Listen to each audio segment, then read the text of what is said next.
I'd like to call the meeting to order. First order of pre-business is to identify ourselves for the camera. Bill? Bill Schreiber, Acting Executive Director.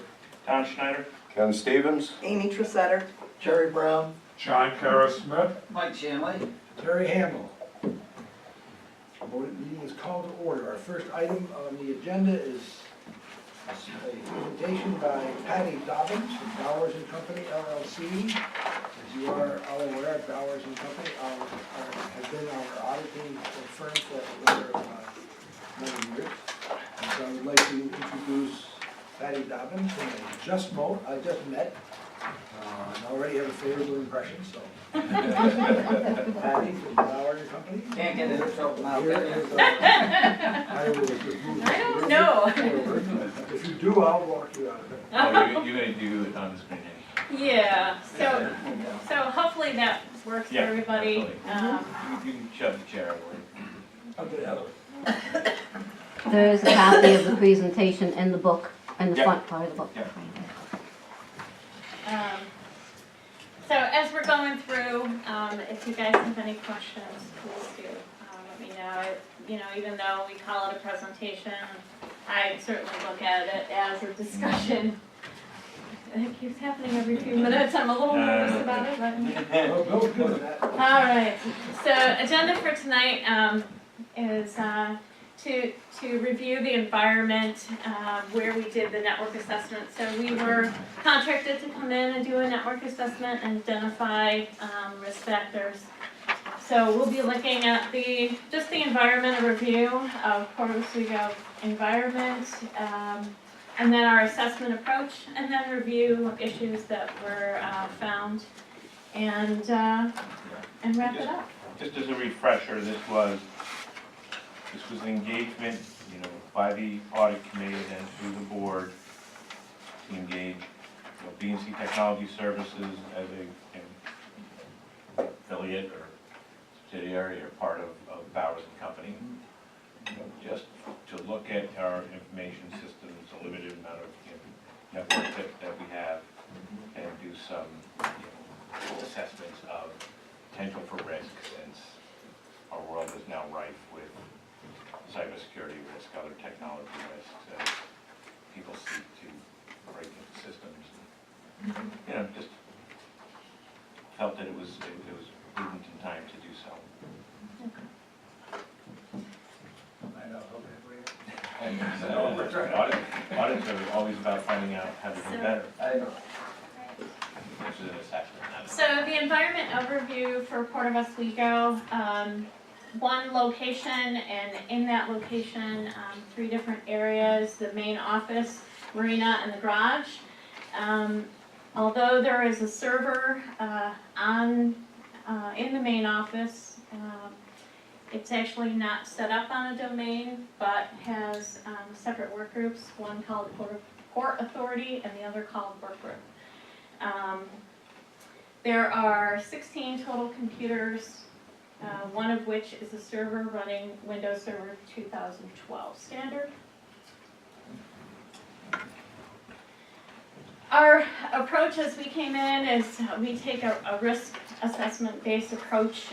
So we are looking for risks, and we are specifically looking for ones in information technology. We're looking at the infrastructure and the overall security and controls that are in place. As we do this, we categorize what we find in 3 categories: high, medium, and low. The high-risk ones being on the executive summary, obviously the most important to look at. Medium risk are also included in the report that you have.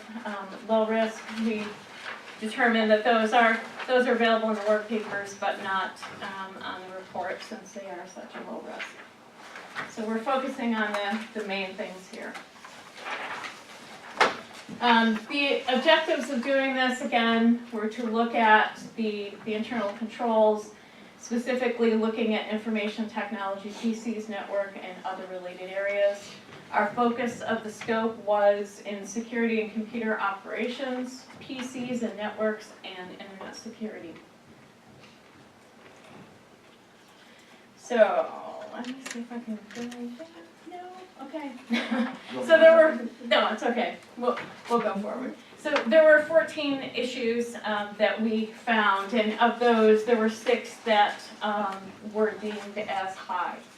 And so we're just gonna touch on those 6 and then dive deeper into all of them as we go through. So of those 14, the most significant issues were wireless network Linksys _EXT was not secured. It's an open wireless network. Local firewall was disabled on the server named port server. No antivirus or spyware installed on the server named port server, and antivirus was installed but not enabled on one of the workstations. To continue, there were many computers that were missing multiple security patches and 14 computers that were missing other patches that were provided by Microsoft Update Services. They are right now set to, as you know, when we looked at it, they were set to automatically update. So there were some that were missing still. Item 9, password policies not in place on workstations or on the servers. And the last one, cybersecurity training not offered to staff on a regular basis. So again, you know, those are the main ones, but we will cover them a little more in detail as we go through all of the issues that were discovered. So in the first section, in that scope of our assessment, is the PCs and networks. So this is really looking at the PC systems, the server, this is the LAN, the WAN, looking at security controls, administration, antivirus, password controls, and network monitoring. Again, any questions, let me know. Well, okay, then if you want to start with questions, just in terms of, you know, the Linksys open network, which kind of, I think just comes out of the box when you bring Roadrunner in, what, yeah, I'm assuming it's Roadrunner that we're bringing in, no? No, we don't. What do we bring, how do we? We have Windstream. Okay, wait a What wide area networks are we involved with? The internet. Just the internet, okay. second. So the Linksys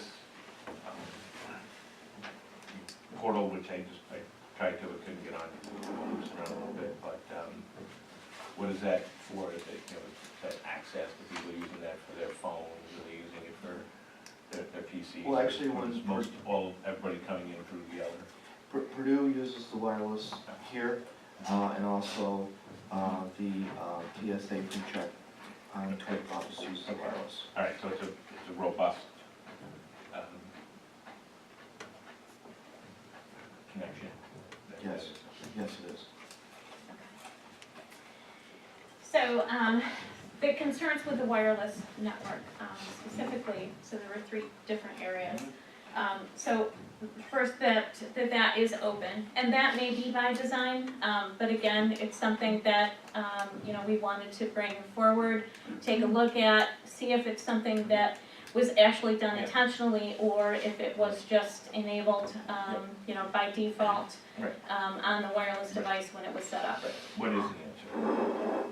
I'm not sure of this other. Why do we need multiple servers? Would it be more secure to have only one server?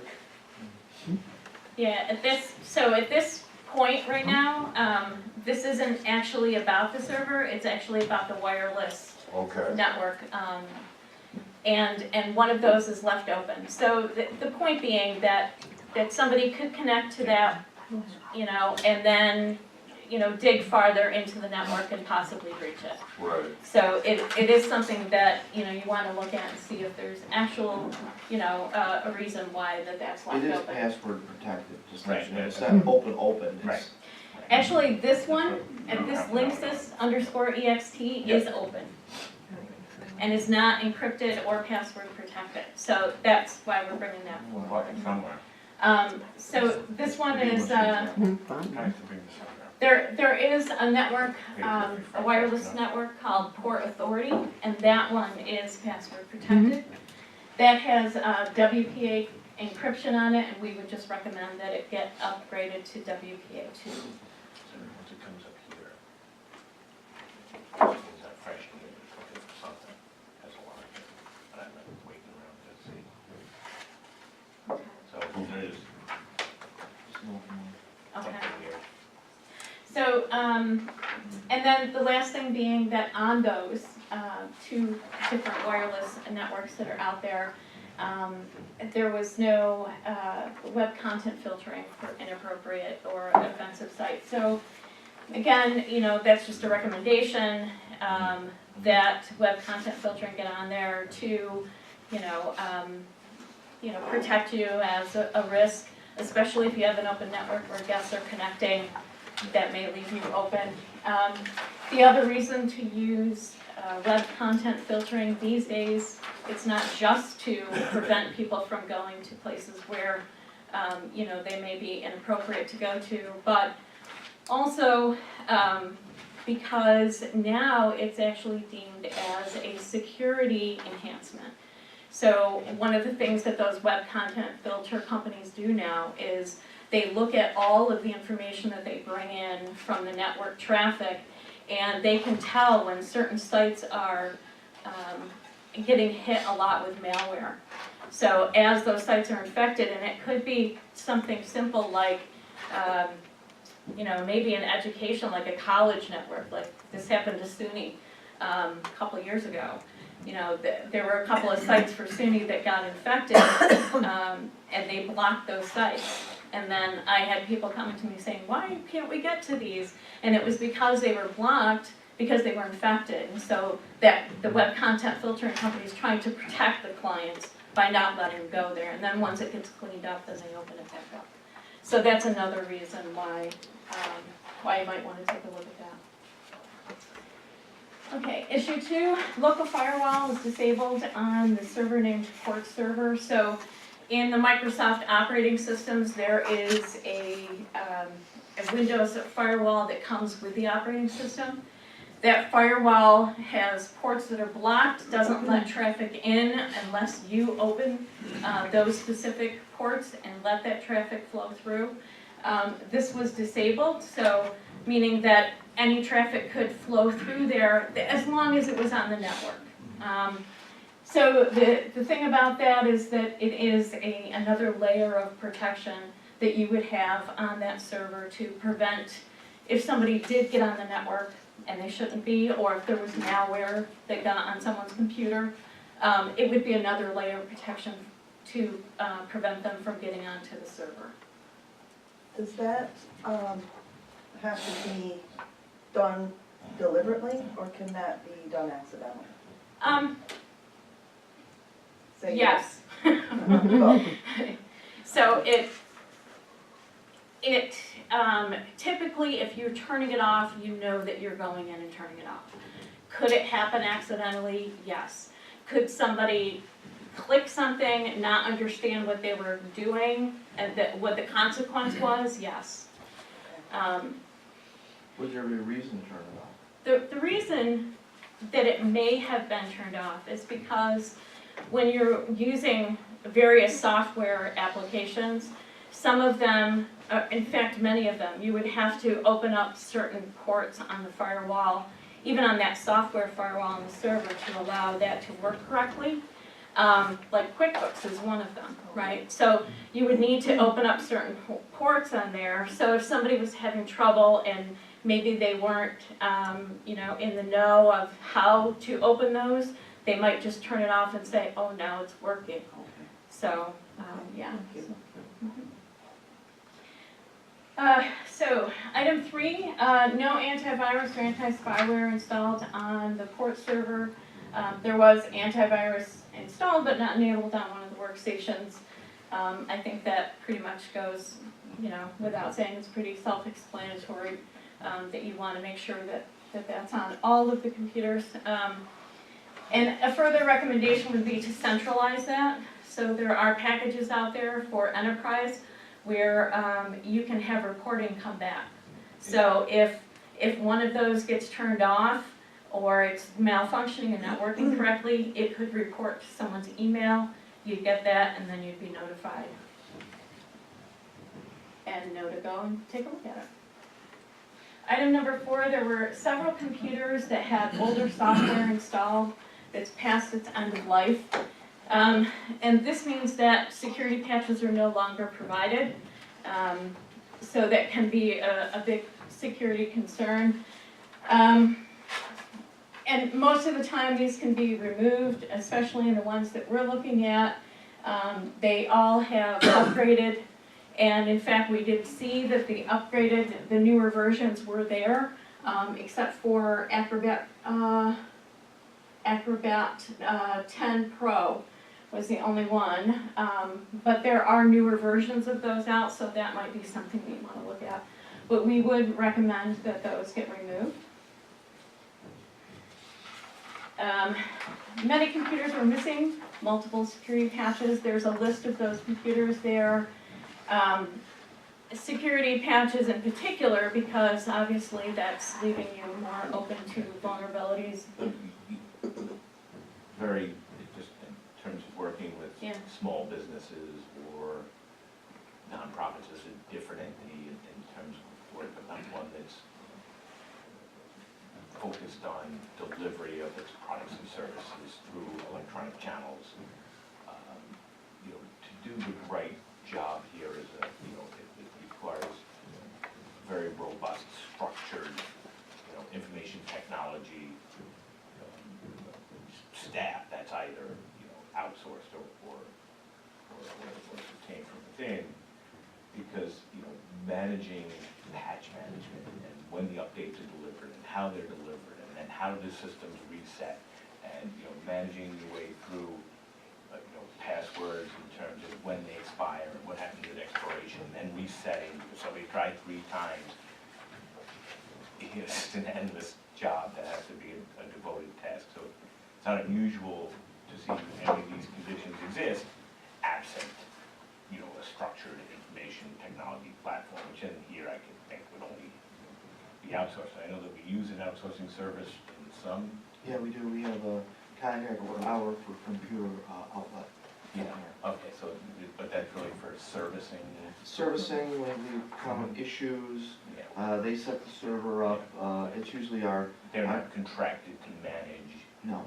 a firewall and manage, patch management. And that's, I don't think anybody can do their job here and do that job. Agreed.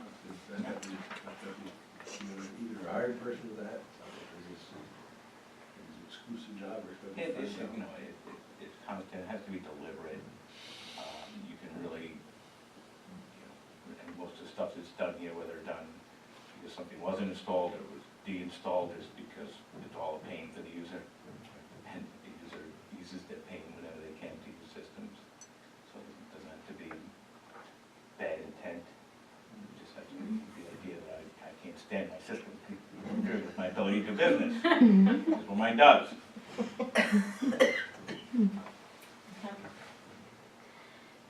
So item 6, multiple computers missing patches on third-party software such as Java, Acrobat Reader, Flash. So those are big ones. Flash, Adobe Flash has lots of updates, and they're actually phasing that out because of all of the security risks that have come to light with using Flash. So it's definitely something to take into consideration, and those are ones that typically don't get updated automatically. So that would require something like a centralized patch management that Tom was talking about. Item 7, the guest user account was enabled on more than one computer.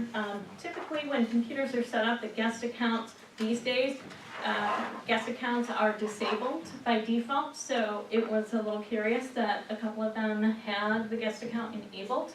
That allows you to walk up like a kiosk. You can walk up and just start using the computer without having to provide credentials. Item 8, the local Windows administrator user account not been renamed on the server.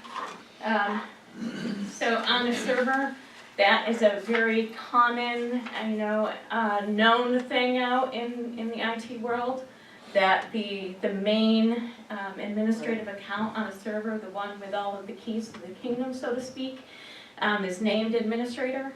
So by not changing that, what we say is you've got a username and a password. If they know the username, they're halfway there. So that's something to really take a look at. We would recommend that that be renamed, and that way you're kind of preventing that. Item 9, password policies are not in place on workstations and servers. There's a lot of different pieces to this password, to the whole policy that we would recommend putting in place. And I don't want to go into too much detail unless you guys really want to. But suffice to say, there are a number of things that come together to provide a good, robust password policy. Part of that is making sure that passwords expire. That is not part of, really none of these are part of what it was in the environment when we looked at it. So you want passwords to expire. That way, if somebody ever does gain knowledge of someone's password, at least you're changing it over time, so it helps to prevent that from being used to then further compromise the system. Password length, so it's been determined that the length of the password, the longer it is, the harder it is to crack. Password complexity, so you want to have not just lowercase letters. You don't want a password that's just maybe Joe, J-O-E, right? You want something that's longer and a little complex, some numbers, maybe a symbol in there. So that's the complexity. Having an automatic screen lockout, so that means you're away from your computer for a period of time and it will automatically lock the screen, so you have to come back, log in. Great for, when you step away, particularly if it's in a location where, visitors are able to be in. So then the last one,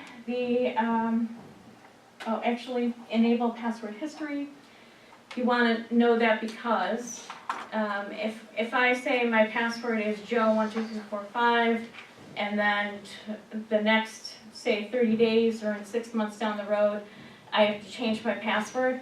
If password history is there, that means I can't just use the same password over and over and over. And then account lockout. This is one really important. This will prevent somebody from, hacking, and actually it's not somebody sitting there, it's actually software that they use now that just goes out and it keeps hammering and hammering and hammering. So that prevents that, because after so many tries, it will lock out the account for a certain period of time. So yeah, lots of stuff that goes into that, but pretty important. Item 10, sensitive information, which were credit card numbers, were found cached on 3 systems. Our suggestion is that staff are educated on how to properly handle sensitive information, how things get cached in there, how to clear it out, how to make sure that it doesn't get cached, and what the consequences of that are as well. Marine uses payment systems. They have a POS system, merchant services, they take credit cards. They would do it through a computer or through a separate device.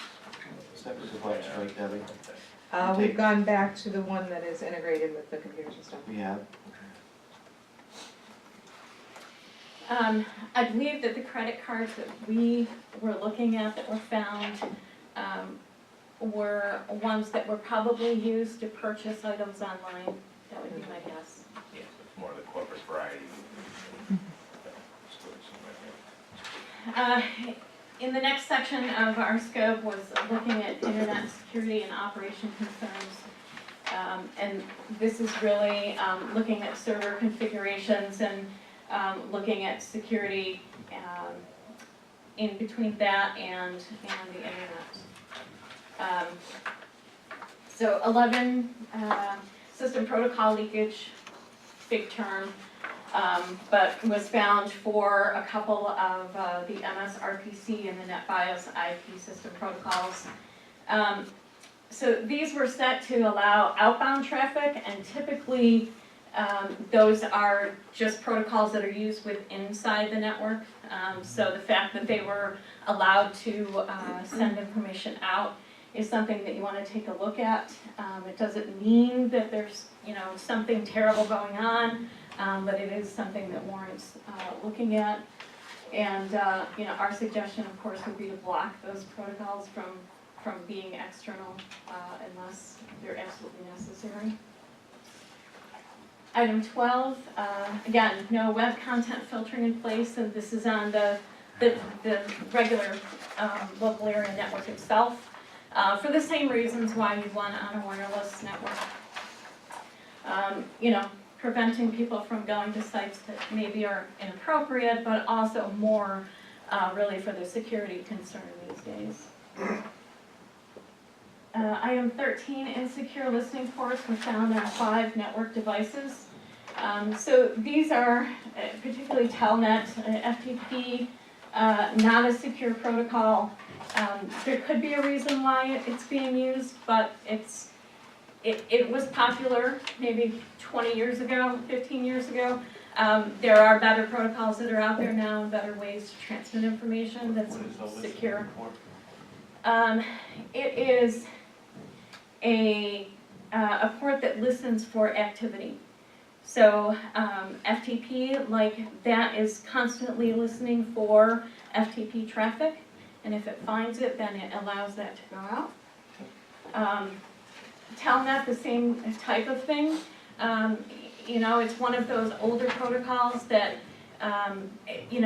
allowed for remote access to things, which was great back in the day, but now there are more secure ways to do that. So these ports were open. We would recommend that they... Were they connected to the programs we own now? These were actually on devices, and I don't know specifically what those IPs go to. That would take further investigation. My thought is that it's either a switch or firewall, router, something like that. Definitely something, to dig into a little bit further. So again, there could be a legitimate business need of why you have FTP open. Some people still use that, but it's just something to consider and to look at. Last item, cybersecurity training not offered to staff on a regular basis. This came from a questionnaire that was filled out by a staff person. And in light of, what else we saw in the environment, it's recommended for any business these days to have a regular cybersecurity, at least an annual refresher for staff, if not more frequently, so that they have a better understanding of the risks that are out there and what the consequences of those are. We know from doing cybersecurity and providing that service that, the human element is one of the weakest links, right? So, educating the staff on that on a regular basis of, here's what a phishing email looks like. Here's, what you want to do if you think something, happened. Here's who you contact. Here's some things to watch out for. So, letting them know those things really goes a long way to preventing, risk and damage coming in. So, any questions about anything that I went over? Yeah. Perhaps a minor question. On issue 5, many computers were missing multiple security patches. We recommend, quote, intuiting a centralized patch management system. What does that mean? I think it's supposed to be instituting. Oh, I thought intuiting. Very sophisticated word. I thought that. You just gotta, if you think long and hard Spell enough about check it. is, it spell just check's happens. great, right? Intuited it, you would have to think that. She was just trying to find out if I'm reading it. John reads. Yes. Thank you. Anything else? You know, the question really just becomes, it's not surprising that the environment, because, you know, we have a specific focus on information technology security. Yeah. This is what's going to result, because the risks keep growing. Yes. Without anything throwing wrong risks, those have mounting problems. So I guess the question becomes more internal about, you know, what do we do? Right. You know, how, you know, what's the vulnerability? How vulnerable is it really? What's the, you know, what could you lose? You know, haven't We lost can. anything. And we have. Yeah, so. And I hope that I get some guidance from the board tonight, because I think I'd like to act on, if not all, but a lot of these suggestions. I think we have to now that we get informed. We have had an incident here in the very recent history where we have had an incident that, let me say, we've lost some data. And that we need to take seriously these, because we need to come up with a way of locking our system down, if you will. Yes. And I don't know how the board wants to do it. I mean, quite honestly, I could go to our computer vendor or we use now, give them the report and basically maybe sit down and have them appraise it and give us an estimate. Or if you want me to go search for another vendor, or. I would, you know, you could approach them, I don't know that you're gonna find them robust enough. There's, Yeah, I was a wondering company, why, there's, why can't we ask the people who told us what we got wrong, be hired to fix what's wrong? you know, there's a company down in Syracuse, I believe it's Norton and Associates, NAUGHTON, that, you know, we used early in our history to kind of, you know, get us up. Just because I think we still all on them, but at this point, the amount of, you know, firewalls that we have, and, you know, 3 layers of different types of audits that go on, and training. I said, well, what's wrong with tried and true, with prepare an RFP and solicit. Yeah, you know, well, you Yeah, know, put it out to bid. I think what Bill's proponent to before too is just maybe starting off with just a request for qualifications on certain things before we even ask for a proposal, because we really need to see who's qualified to do it. You might have some recommendations out of your organization, I don't know what your organization might do in terms of the service side, as opposed to review side, so, Yeah. you know, there'll be plenty of resources out there. The question is just gonna be managing risk, reward, all we do. Right.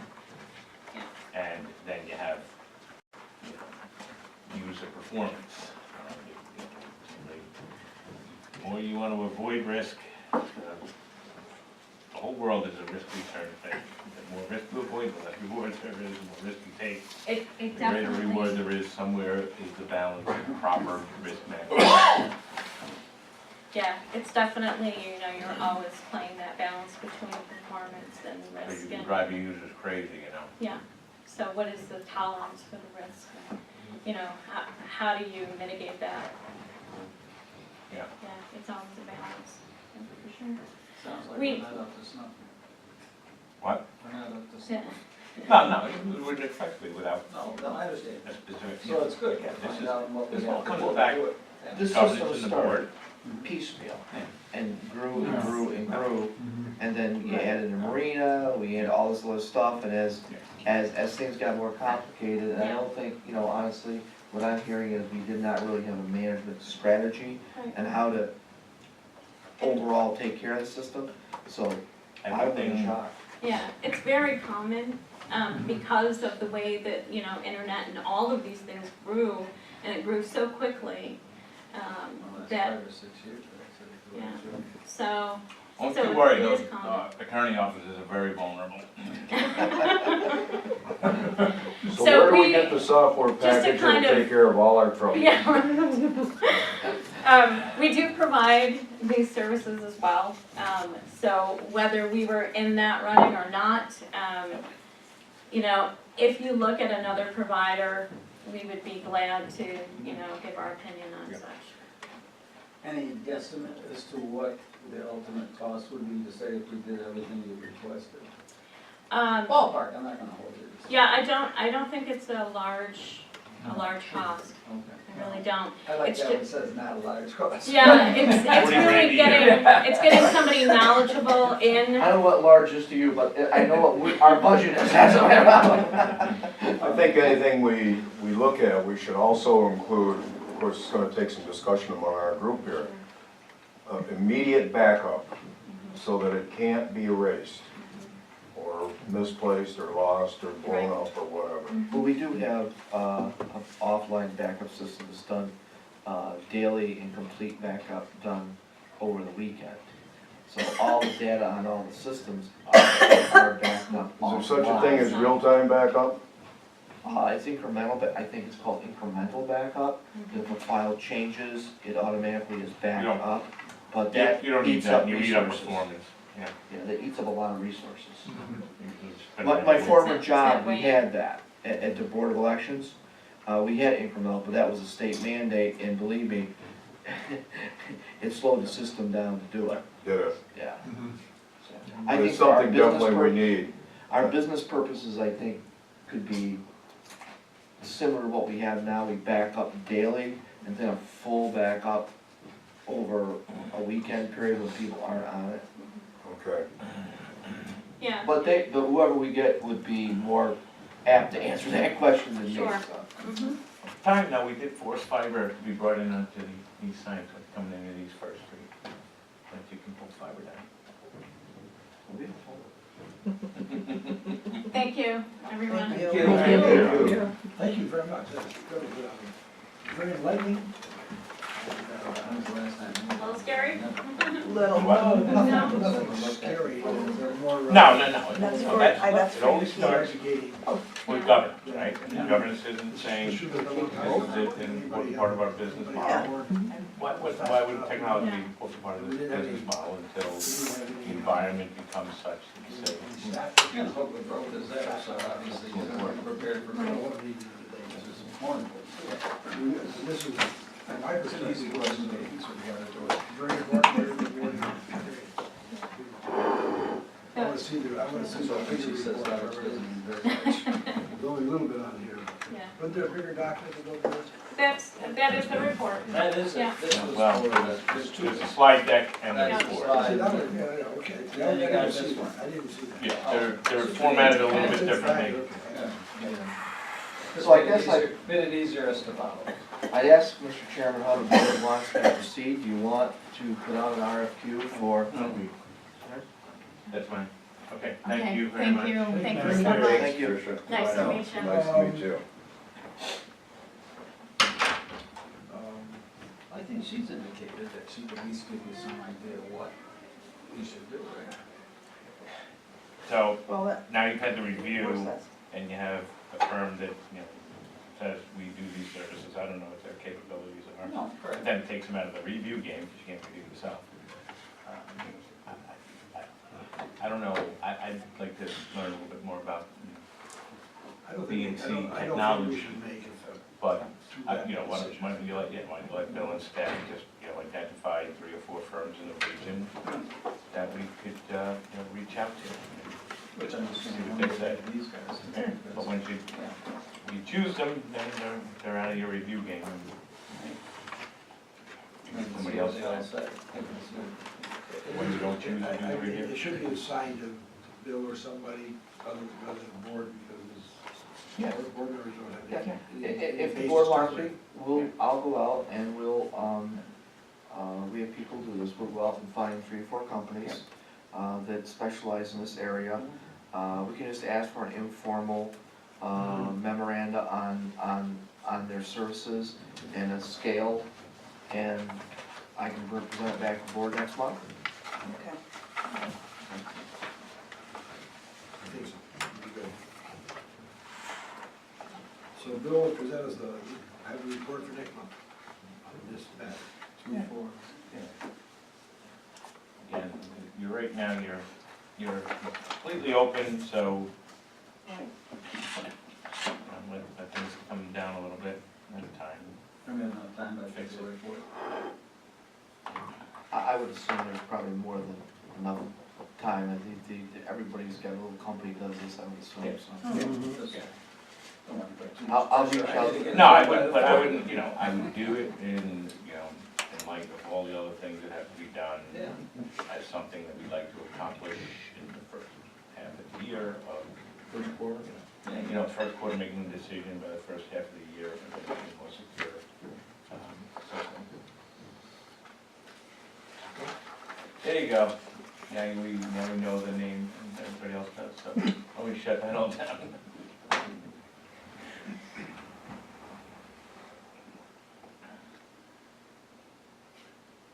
Sorry. There you go. Now it's not that little. Go back to my I had a little discreet there. Yes. I'm just asking. So- Yes, but I'm cleaning up your place after you move. Okay, that concludes item 2 on our agenda. Item 3 on our agenda is the motion to approve the minutes of 12/04/2017, 12/12/2017, which is Exhibit A. Motion, I'll make the motion. Second. Mr. Sitter, Mr. Smith, any discussion? Hearing none, I'll vote in favor of, signify by saying aye. Aye. Opposed, it is unanimous. Motion approved. Item 4 on the agenda, administrative financial reports, A is primary, B is subsidiary. So 4A, motion 1/10/1802 to accept the primary financial reports. Is there a move, is there someone who will move that item? I'll make a move. Brown, the second. Second. Mr. Smith. Moved and seconded, open for discussion, any discussion on? Wait, I'm sorry. Where are we? Motion B1. 1/10/1802. 1802. Okay. Which is exhibit B1 in the packet. Okay. And you were on questions. Yes, any discussion? Exhibit B1. Motion 1/10/1802. Anybody have any questions, or the cash position, balance sheet, and income statement? Yep. We'll start with cash position. Anybody have a question about cash position? Anybody have a question about balance sheet? I'm assuming the items are open pending the administrative, administration report. At some point, the administration report is reflecting on performance, it's reflected in the balance sheet. Well, this administrative. I don't have any specific questions on. I have, All, just a second, Ken, everything from 4, Yeah, no, I have no. everything 4 is administrative. I have no. This administrative financial report and then this operations report, and one begets the other. I would have, again, done it the other way. But the operational report was done before the financial reports, because then what the operational report is saying reflects itself on the financial. We can Yeah. invert those if Yeah. it's going to make it easier. I think it does. Okay, we will take care of Because, that. part of my thought was, a lot of the questions somebody might have relative to the financials come out in the report Okay. from So next, administration. okay, next week, Next week, four, next meeting. 5 would become 4 and 4. Yeah, next month, but Yeah. for now we can do it. Exactly. Well, So we're still back at 1802, guys. Yeah, and I think I have a motion, so any- Ken might have had a question. I want you, Ken. I have a question on the income statement for November. On marina income, actual is 0, Marina's closed. it's closed, okay. And the income that we would have realized from example, Would be in the year-to-date, yes. okay. And it would be, example, most of that income would have been already posted, so. Even under accrual method, you would have So- posted it as service. Right. You- How And this is basically closely- cash. how closely are we monitoring income from fuel usage? Is it right to the penny, I'm assuming? Yes, we can generate reports on it, and in fact, I just had a discussion with Debbie today about getting a little bit more detail in marina revenue and expense, and getting almost a detailed profit loss on that one particular area. Okay, now on the subsidiary, 4B, there is something I want to do, we're not there yet. No, we're still on 1802. But what I wanted to address is the specific use of only one supplier for diesel, fuel, and propane. I know when I first came here, well, I'll wait till we get to subsidiary. I'm sorry. That's I'm satisfied with this then. I understand the income. Any other questions? Motion 110-1802 has been moved, and seconded, and discussed. All in favor? Aye. Opposed? It is unanimous. I say unanimous, it includes my vote. So it's unanimous. And move it to the next item, motion 110-1803 to accept subsidiary financial reports. Exhibit B2. Is there a sponsor for that motion?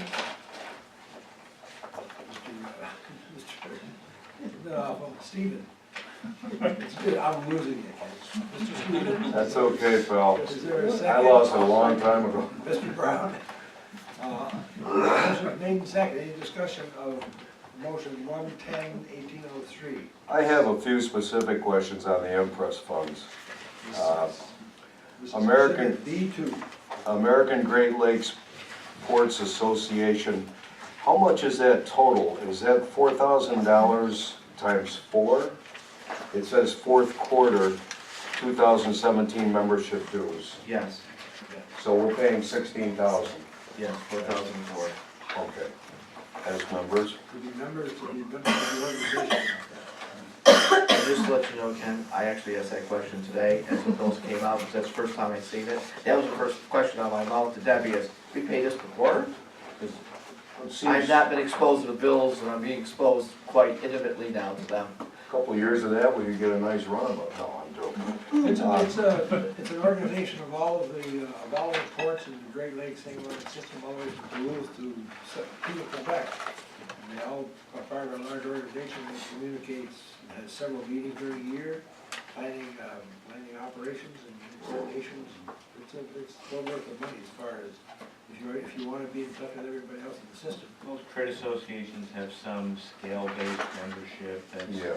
based upon revenue or, other size metrics. I'm not sure what they. Oh, no, I'm not fighting Paul with it. Yeah, no, I'm just saying that, it'd be interesting to know what the metric is for Bill.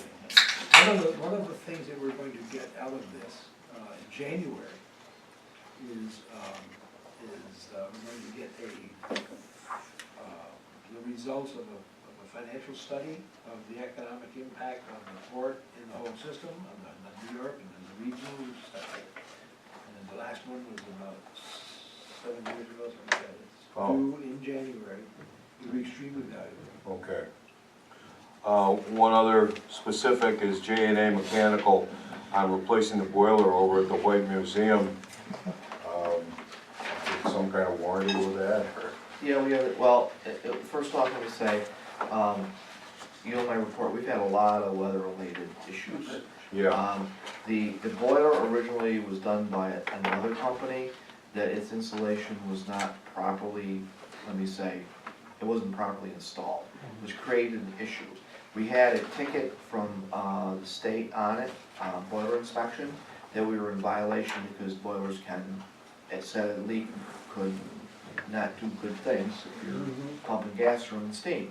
So we had an original estimate on it was around $3,000 I was to gonna repair. say, it seemed. Oh, yeah. Yeah. But what happened is when they actually got in it and tore it apart, it was more extensive than we had imagined. So what happened is they had to actually replace 2 sections of the boiler and then they put a new tube in the boiler for the steam system that wasn't properly installed. So Just it- one tube? Yes, and it's the H. Lee White Museum which we're responsible for its maintenance. So, well, yeah, the center tube, for the ribs.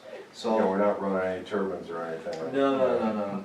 And so that was done, and it's been running fine, except about a week ago, we had another issue with it, and we found out it was the gas flow.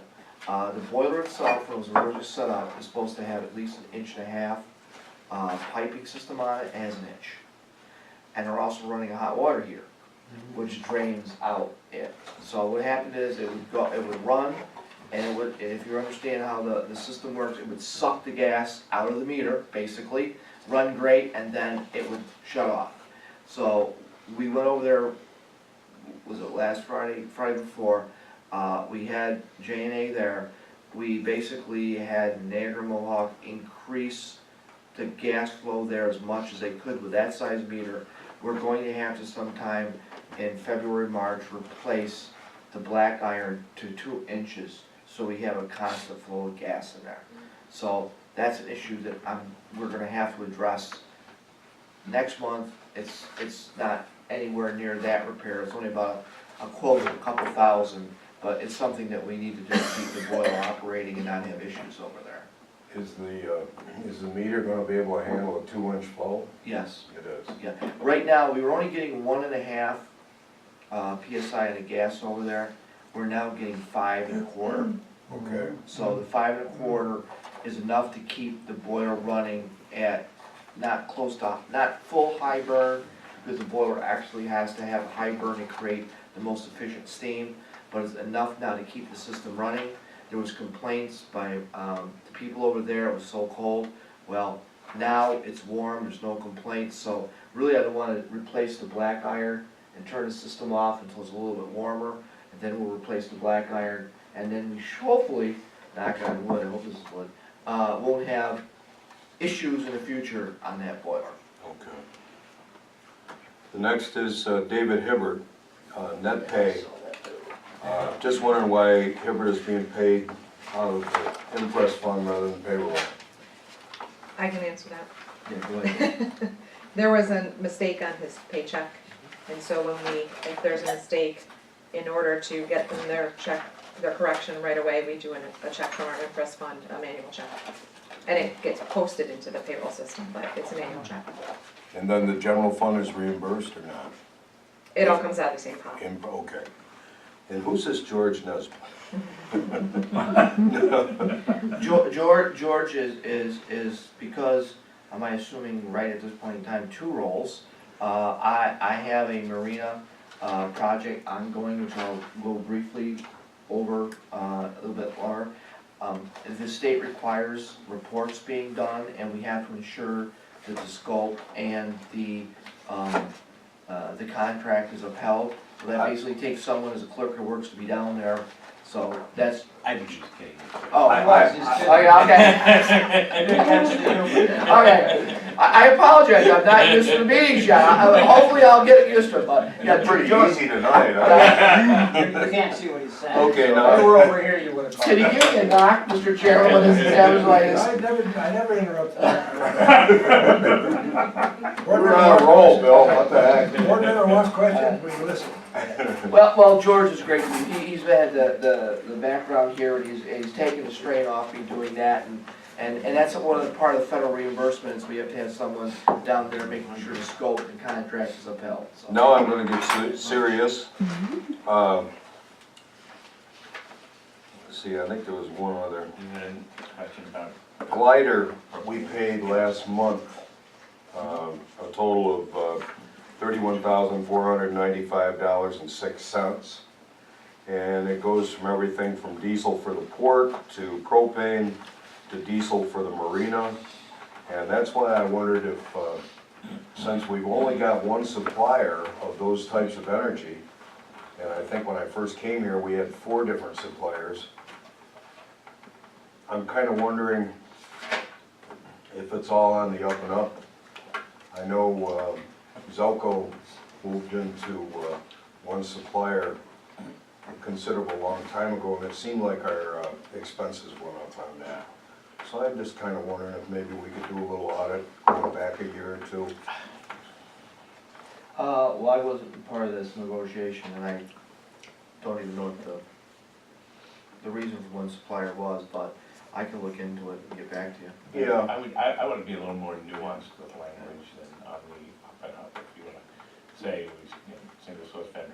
Oh, no, no, You know, it's, be careful, we have people's I'm sorry. reputation out there, There's an inference there.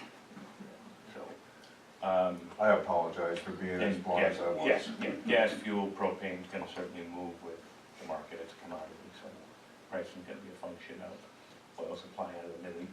And, Thank you for being my conscience. I would As well also- as, I'd also just as well as fracking. from my own knowledge, the diesel fuel we get for port doesn't necessarily have to be the same diesel fuel we get for other operations, because that has to be specially treated, has to be colored, it has to be actually identifiably different, so it's not just the same diesel fuel, two different. No, I understand that, and I understand there's plenty of expenses for operating a place like this, so. Just, But, single source supplier, if we were going multi-source supplier, that's a legitimate question. yeah, Do you have anything to add on this, Debbie? Because you were Just- probably Yeah, just part of because it. when you were mentioning the amount, I don't know if that was part of your concern. They had some billing issues, so we didn't get a lot of bills, For a for a period while. of time, and then all of a sudden we got a bunch. So that's why the amount is high. it did seem a little bit steep, Mhm. especially the one entry was, the $18,000 entry was for marina and also propane and diesel for the site. Mhm. So, So and they that's got- why I questioned on why we had $0 on our marina income.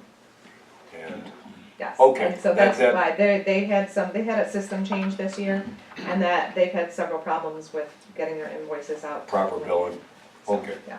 That was my concern. And Ken, that will fluctuate depending on what we have on this side and what they fuel over there. Example, during our season barges, we'll go through tanks like mad. Right now, we're not going through tanks as mad. I mean, it's just depending on our flow off the dock and flow with trucks through the gate, what we have. Okay. But otherwise, the service provided, timely relationship. Yeah, we have, I've had no issue with what I asked There for. are a couple of Yeah. good providers in the market. I mean, if the board wishes me to go out, I mean, I know there was I understand there was a negotiation going on price with Glider and the former one. I mean, if you want me to revisit that, or to diversify, I can do that, but the board would have to direct me. I mean, right now, I don't know. Well, my own feelings on that are, I think you've got your hands full right now, maybe we could let it wait. Okay, I appreciate that. Okay. I should disclose that the size of the relationship between Pathfinder Bank and the scope and breadth of that relationship and Glide Royal is significant enough that I feel I have No Conf- problems. a conflict of interest that should be disclosed. Wouldn't necessarily I accuse see. me from action, but I should disclose conflict of interest, so. On accounts payable, Triumph Premium Finance, do we have some equipment financed through those people? And if so, what is it? I can address that. Triumph is the company that finances our general, Our what? insurance, our general insurance, General insurance, all of it. okay. And how about strategic development specialists? Strategic that- development specialists were hired to do lobbying, Do what? lobbying. Lobbying, okay.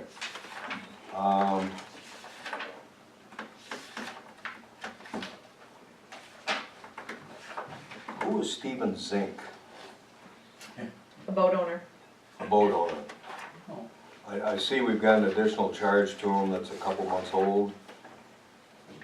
So that would have been storage for, is that Okay. for this winter? He owes us quite a bit. Okay, that basically is it for me. I have one more, just because so the bold would be who we're paying and the description under it in less than bold the description of services rendered? Or is there another way that the payment? Like that Pathfinder Bank being paid for distribution of Road Warrior tires. Which, if we're in the business, I'm fine with it. I'm just not sure. I don't know if that was a mistake, maybe it's this, Pathfinder Bank being listed as a vendor for Road Warrior tires. no, Oh, is that on the bills? I was just looking at the strategic plan, Yeah, thinking about it, it's we haven't government- entered the tire business yet.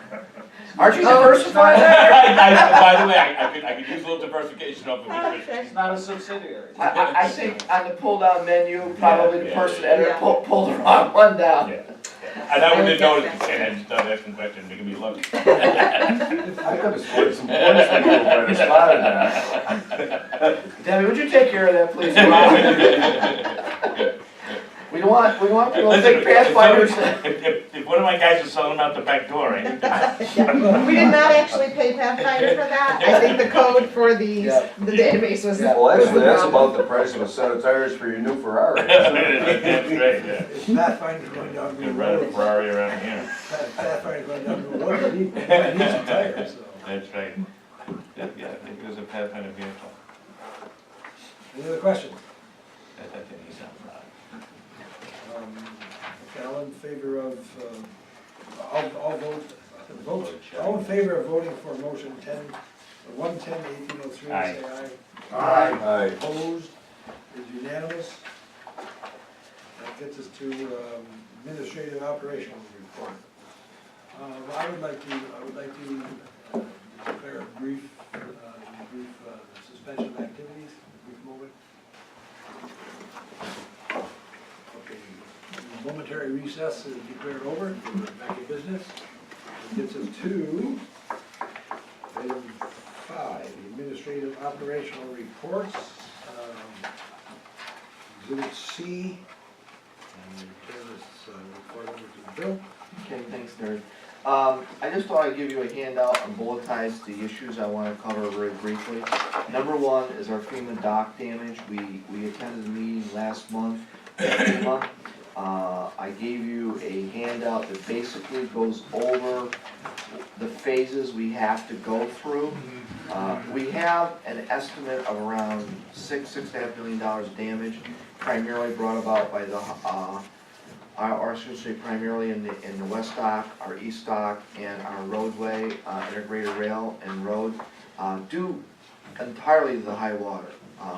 These systems were built for 100-year high water. Well, obviously they exceeded that. FEMA has identified us as a recipient of 75% reimbursement for mitigation and repair. But however, with that comes some rules. One of those rules is for us to start the process, I have to go out with an RFQ for engineering companies. In order for us to pay, we have to show that we went out and searched the area and found companies, engineering, that can go to our next stage, which basically would be a preliminary assessment and then a scoping meeting with FEMA. The bottom line is any way you want to cut the pie, 75 cents on a dollar is a good deal, but when we're talking millions, it's going to come up to us. So I would like to at least start the initial stage of going with an RFQ, finding a qualified firm, bringing it back to you next month. You can pick it, and then we need to go to step 1, and then leads us to step 2. Is that our cost or is that? Well, everything is 5%? reimbursed. We're gonna have to pay up front on everything, and then we're reimbursed. Okay. But we go through their procedure, we're reimbursed. We deviate, we're not. How many years? For what, repair? No, get the money. It was quite fast. I mean, we're online now. I asked Debbie to come with me. She's our finance person. She has the website, I have the website, it's all done, like the Tiger Grant was done. We submit through an online portal, they review the data, and then they give a wire transfer back to us. I have discussed this a little bit with Tom, he's our financial person here. we're going to have to find the 25%. But we need to start the process in order to even be eligible. So if the board wishes, I can go ahead and write an RFQ and bring it back for next month. Oh, yeah, Okay. sure. Okay. Next is the DOT rail grant. We had a PFRAP grant awarded last year for $2.1 million. I've enclosed an email as an area which I'm going in. Basically, the money that we have, where it was originally designed for up at Fitzgibbons is not really where we need to utilize the money. Where we need to utilize the money, I think, is, it was originally for grain and grain up there. That kind of fits off our footprint here. So what I've been advocating, and Purdue, as you see their email to me, is doing a redesigned facility down here on the east dock. What would do one of two things. Number one, I had a very good conversation with Debbie when we were discussing our inland port money. They're open to redirection of funds.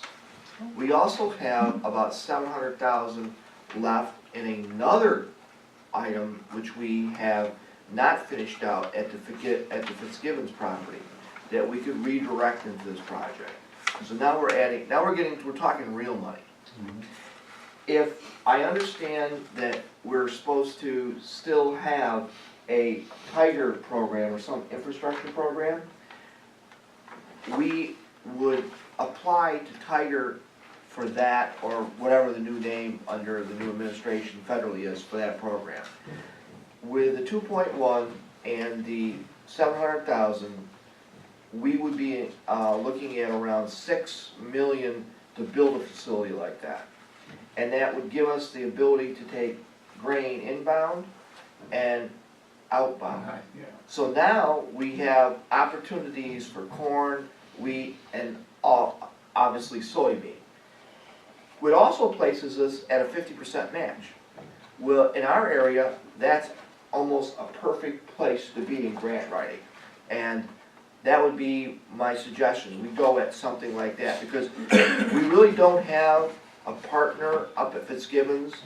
Purdue really doesn't want to do it up there. And down here, we have a much better facility. We can utilize the present scales we have here. We can utilize our rack, our rail we have on dock. It opens up more possibilities of rail to ship the rail. And I think it's a very good plan.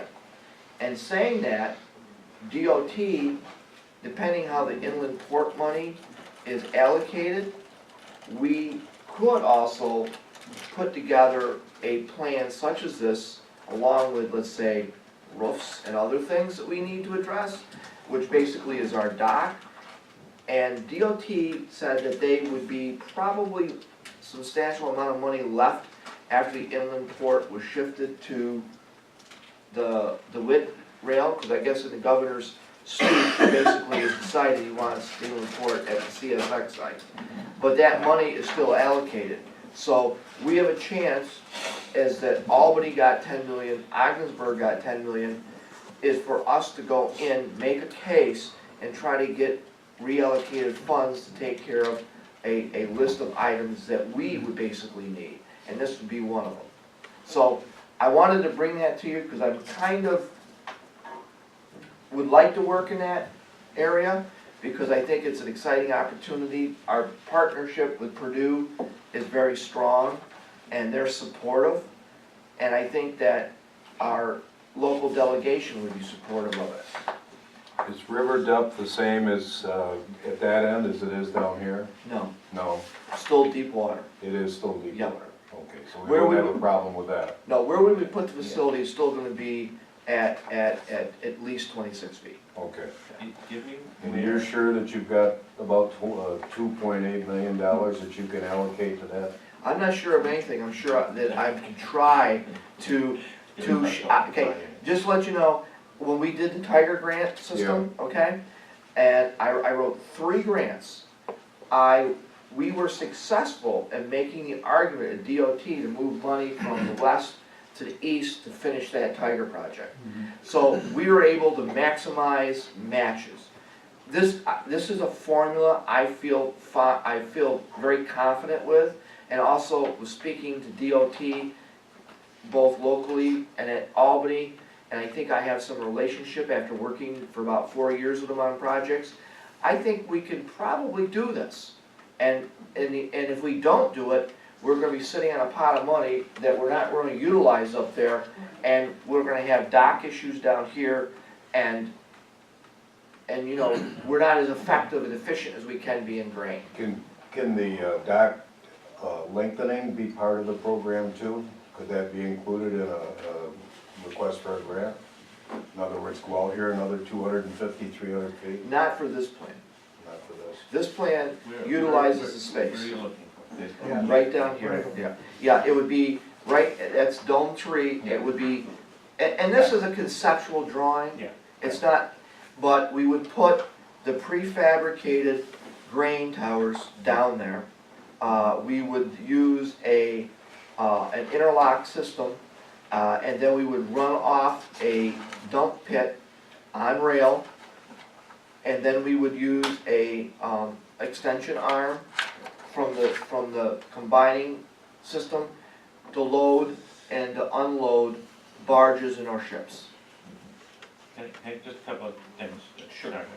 That's okay. But, so you have memorandum or email communication from Dennis Laird's page 3, and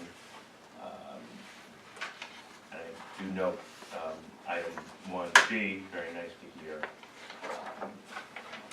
And where in there is he, aligning with this when he says East Dock grain elevator and East Dock location? Is he talking about Yes. the proposed plan? Yes.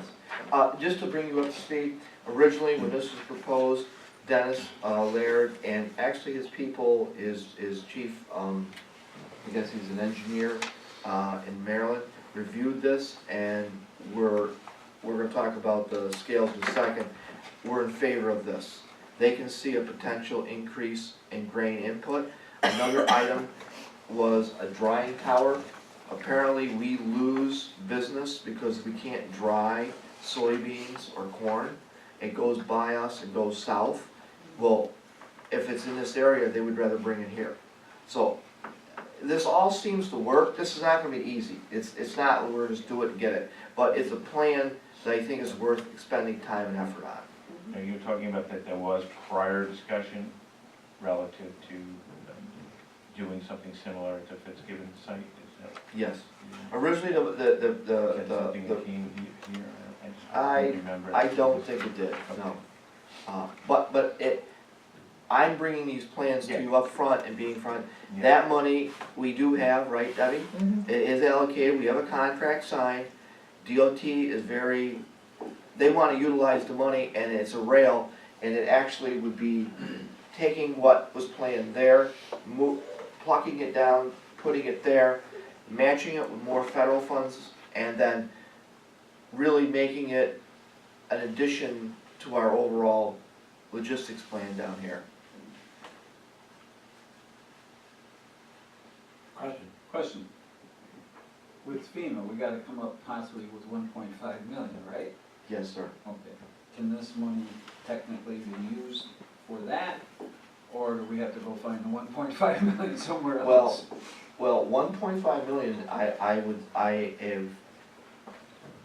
what DOT said to us about a week ago, was Debbie, is they were interested in entering a discussion. Right now is the optimum time. So I'd like whatever committee is supposed to work on these things to sit down with me every week. I have a list of items that have to be addressed. The FEMA money could be part of that inland port reallocation. What I'm saying is, could be. But you know how Albany is. Everything is possible I know. when you talk and you give them a good plan. What I'd like to do is put out a marker, so to speak, with them and say, here's our issues we have, and we'd like to address them in this way. FEMA, we have a 75% match to redo our docks. I think that would be an easy sell to DOT. That reallocation of that money to keep basically the only deep water part in New York State and Great Lakes operating. Because we can't operate any longer at a certain point down there with rail, and it's iffy with a ship. So you're limiting economic development in central New York by not having docks. The West Dock Pier is not operational. I can't put loads there any longer at the end because of the failure. So I have an argument. Then we have a road which they spent a lot of money on, let's be honest, and we've had an issue because of the high water. Well, those things all can be bundled nicely together and requested to be allocated to us with the remaining funds from the inland appropriation. So, and they were very susceptible. We talked to one of the top people. They were susceptible to that. He basically said, Debbie, we had a conversation, you put it on paper, give us your priorities, we'll look at it and put it up the chain. They were open to it, okay. Yes. Yes, very susceptible. It's just the wrong word, don't use that word, an open camera. Okay. They were open to it. They were open to it. You have this challenge, right? I think that we need to start, laying out with your staff strategy, but at the same time, there's opportunistic execution. And I think that, what you're talking about falls under the type of opportunistic execution you can lay out there while perhaps we look through the first 6 months of this year as a more deliberate, long-term strategic planning process. And by long-term, we're just 3 years, 3 to 5 years of rolling kind of strategic planning. You feel pretty good about years 1, 2, and 3. Putting on a hope in 4 and 5, but then 2 becomes 1. You keep rolling on, and that's what we haven't been operating under a good plan document. That doesn't mean you have to stick completely with the plan without going and adjust.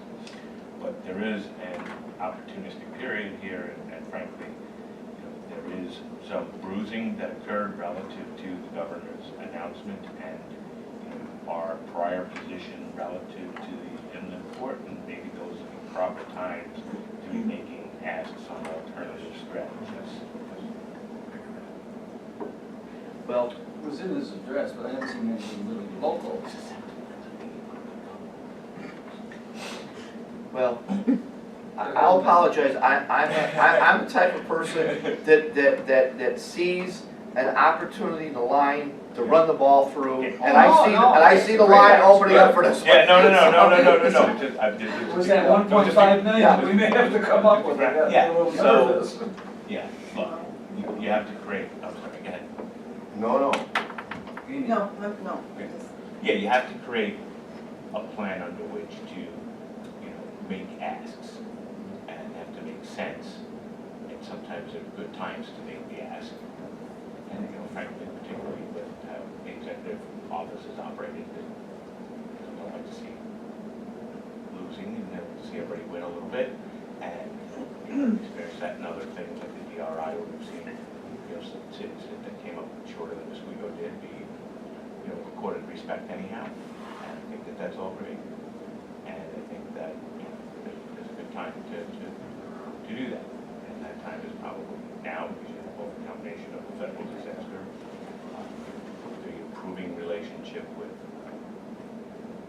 Purdue, and frankly, Dennis has been pretty consistent in some conversations over the past 6 months about the opportunity to move up this amount of shipping.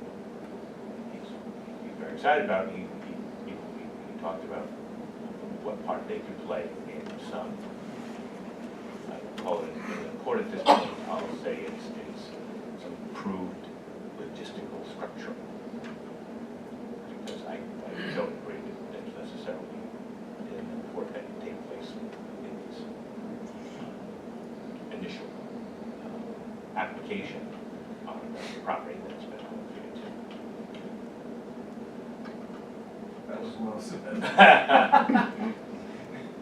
One other point. Don't overlook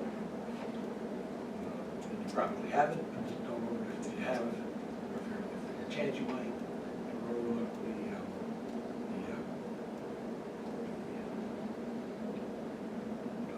Fort Ontario, as far as how something like this might or might not impinge upon their view shed. Well, actually, we did think about that, Mr. Chairman, and the view shed is to the lake and a cone. That won't influence it, and we don't, and by the way, there's steps to go through. We're gonna have to go through a seeker, we're gonna go through a SHPO, we have to go to the Army Corps. You know, we're not gonna build anything the community does not accept. I'm just making a statement because I have received a phone call from Florida suggesting that maybe something might be amiss in the fort, that the port would be counterintuitive to Fort Progress. They're looking at becoming a national historic facility. And so there's some sensitivity there that you need to approach before it approaches you. Well, all I can say is that we're not gonna be in the view shed, and, That's all. and I am sensitive, but this is the port city, and this is a great opportunity to diversify and increase our revenue. Just for and what it's justice. worth, just for what it's worth, Fort was here long before the port was here as an organization. We started in 1799, right? And the port was here. So, and of course, we're a good community. I think we're always have been a good community member. We're not going to do anything to in any way diminish our community relationships. Right. I mean, so I mean, we're going to be sensitive to that, and there's a process to be sensitive to that. That's going to be the That's right. seeker. That's what the process is for. Exactly. I just didn't want us to just forget all about that little, No. that little, Just wanna have. that little bit You wanna have. it could come down hard on you before you realize it. For the front port.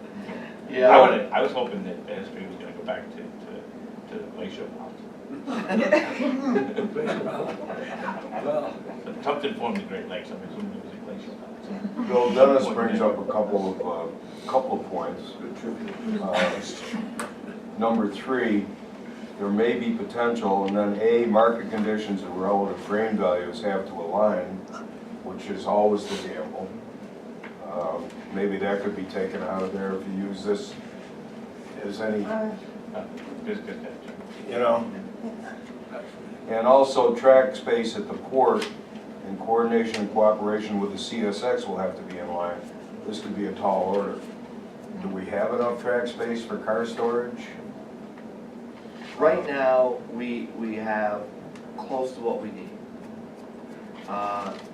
I think Dennis is talking in future. Right. When we build something like this, the market will then avail us an opportunity then to increase it. To increase. There's always state money for rail, it's called PFRAP. Right. So I mean, when we have a facility that we could do that in, then of course it's easy to get the grant, then you just well add another line. Do we have ways of moving cars around here on site, or Yes. should we do? We have a trackmobile, which is We a do have a small track engine. mobile. that's the So first, we, that was the first item that was purchased when, in 2008. yeah. So in other words, we're all set as far as moving cars Yep. into position and Oh, out. Oh, yeah. Yeah, and just a minute, I'm gonna tell you how good we are at moving rail cars. We're getting back in the aluminum rail car business. So, I mean, I think that we're in a very good position right now to That's look obviously at something long-term. that should be brought Yeah. up during, Yeah, you know. yeah. This is like a strategic planning type meeting, you know, and that what, I'm encouraging the board to do these type of things because I'd like to sit down and get more into the details of what we're discussing and maybe bring in some experts and some people to interact because really, I'm kinda, you know, when I discussed this with Debbie and Patty, I was excited about this. I said, you know, this is like an opportunity to move us ahead quickly in an area that we've been deficient since they tore the granaries down over here. And I'm not saying we build granaries like that, that's not what I'm saying. But we open up another market so that one of our most trusted and great customers, Purdue, has a bigger stake in being able to put product here. And that brings in more revenue, brings in more labor hours, and it's good for the community because a lot of these farmers don't want to drive as far as they have to drive. The local farmer can come here and get their grain dried, and they get a better market price, it's less handling, so. Now into the next thing is snow. I just wanted to bring this up. You'll get it next month, because Ken will bring it up. We've had to spend a little extra money on roof clearance. The reason is, as some of you remember, in 2010, we lost a roof. That's that roof down here. Well, I'm not saying we're gonna lose it, but it got as bad as it did in 2010. So we had to remove snow. Only way we can remove snow is people actually had to get up there in a man lift with shovels. So in order, I didn't want to have another situation we had in 2000, we had a collapse. So I don't think our insurance company would want it, I didn't want it, I don't think Purdue wanted it, so we took mitigating action and eliminated the problem. So just to let you know that, in case someone said, what were we doing? Is the roof okay? Yep. That's more important. Yes, the roof is okay. Well, we took the weight off, that is what was necessary. We had like 4 or 5 foot of snow up there, and where that was built makes it exceedingly hard. There's no wind in that area, it just piles and doesn't go anywhere, and it just builds up. And there's no movement, out that we could relieve that from coming down. So it was labor intensive, but it had to be done. Next is dome repair 1. I hate to say this, but we have dome 1, which is desperate need of re-roof. We've been on the roof, we have pictures of the roof. We're right now going to mitigate any water leakage or damage to the roof and product by putting reinforced poly around it for the winter and the spring. But we definitely need to go out to an RFP to re-roof that. And if we don't, we're going to lose a roof.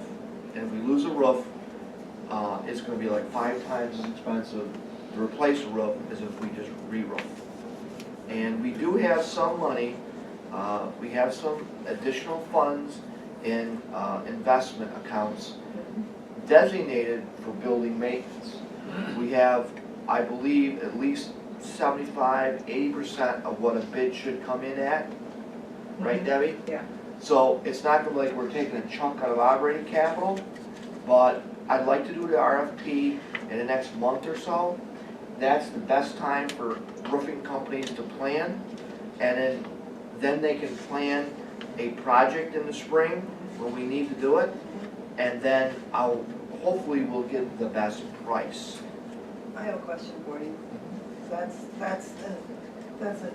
something that's got to be done soon. What about your other domes? Are we looking at maintenance to prevent this from becoming an emergency situation again? Yes. Well, honestly, I'll be honest with you, this has been an issue I've been kicking at decision makers here at the level I report to for about 3 years. Okay. It has been gone on too long. Right. And the issue is, we have to address it. And we are already talking, Debbie and I are talking about creating capital improvement funds where we have extra money, we put in them, and we do scheduled maintenance on roofs. Just like a school, municipality, your house. We haven't been doing it, we need to start doing that. And as far as Dome 2 and Dome 3 goes, in the springtime when the roofer's here, I very well may put an addendum on the bid requiring dormers to relieve the heat in these. Originally they were designed with dormers, and I have no idea why they took dormers out of the plan. Dormers aren't going to be hugely expensive, but they need to be put in there. And why we need dormers is because the product is hot, it rises, the heat during the summer, it actually heats the asphalt shingles to the point where they just crack, brittle, and lose life. So we'll address that. We can't afford next year to do 2 and 3 unless we stake us the money, but we'll at least start planning for this maintenance and have the money. And I don't want to bring this up again and again, but our back roof probably is going to have to be repaired next year. We had that wind condition 3 months ago. I'm not getting up there right now to assess damage. Right now it's not damage, but that's another item we're going to have to address in future planning. that we need to start setting these maintenance goals and achieving them. You know, ultimately, you're looking at capital improvement budgets against, you know, a projected cash flow off of your financial projections. And then balancing them out, looking where the gaps are, and then saying, how do I fill the gap? And frankly, the idea of having a reserve fund established for certain maintenance as buildings deteriorate, you know, you're running a lot of depreciation through the books anyhow, and under normal circumstances, you say, here's, you know, net income, I'm adding back my depreciation, amortization, and showing my cash flow. But, you know, cash, even on a cash flow basis, is tight. And then you get a season like this, you know, that makes it harder. So, you know, you're gonna end up with those gaps. I would certainly, at this point, rather see, you know, the money that we're using, you know, it's not a lot, you know, the $50,000 we're using to pay down, you know, the outstanding debt that's out there from the state, be allocated back into the reserve for the building, rather than, you know, servicing debt that's not, that there's been no demand to service. Because frankly, that debt is a function of the assets that are on the books. That's just depreciated asset, that's the buildings. So, you know, six one half dozen the other, but you have to, you know, devise a way to, you know, create the cash flow. The cash flow's gonna come from, you know, operations and request. But we're tight, and if that money had been, if we were able to utilize that money, it would be a dome roof. And actually, it's a good suggestion. I don't know how we accomplish that. Maybe it's a discussion with our legislators. Because if we could put in a capital fund 50 grand a year, then every 2 years, we could do a roof. And we'd have a plan to, and Just, you know, there's no demand being made on the outstanding debt. The $50,000 you can defer, and the history of the board, you know, at least my brief history, in prior periods, was deferred. We thought it was an act of good faith in an improving revenue environment to begin paying, but that can certainly go back to being deferred. So you don't really need legislative approval, you just need notification to the state that based upon the cash flow of the organization, we're deferring it. It would be even more meaningful if you say we're deferring it to a building improvement fund, because that's what. well, honestly, we can do that. Right now, I'm entering in conversations with Debbie on building a budget, and that will be one of our action items to do. And we were gonna present, you know, capital improvement funds, try to better structure, our budget more in line with what is keeping with the municipality. We can't do it all in 1 year, can't do it all in one shot, but, you know, start the process to define these costs, and that's an excellent suggestion. We're gonna do that, aren't we, Debbie? Yes, sir. So, yeah, so, and that's a great utilize of our funds, because then we can honestly do our roofs. And now asphalt, is that what you're speaking of? Repairing them with asphalt shingles? Yes, Exactly what's on there? not exactly. Oh. Actually, I'm gonna do the RFP, and they're gonna provide a solution for us, with at least a 30-year solution. Now, the integrity of our trusses are perfectly okay, is that correct? That support that roof? I believe primarily If they it are. was built right for the snow Right. belt, it should hold up a The tank. trusses, the trusses seem to be fine.